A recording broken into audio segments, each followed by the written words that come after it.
ม่านที่ไปเนรมิตพญาม่านมันแปลงเป็นสร้างเป็นสร้างไงไปลัดข้อของภาษาลิบุตรพวกพอล่าหุ่นกว่าไปเดี๋ยวไว้ฟังมาว่า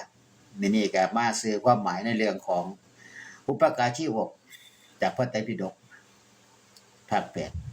8ภาษาบาลีบอกว่าอุปการชีวะกับวัตถุอุปการชีวะกับวัตถุนะครับในภาษาบาลีโยมปัญญาเว้าภาษากลางแต่ว่าอาตมาก็ตกลาวคือเก่าเพราะว่าคนลาวคนที่ฟังได้ก็ฟังคนที่ฟังบ่ได้ก็เดี๋ยวค่อยอาตมาแปลให้ฟังทีหลังก็ได้ภาษาอีสานแต่ส่วนมากคนอีสานหลายอยู่กรุงเทพกรุงไทย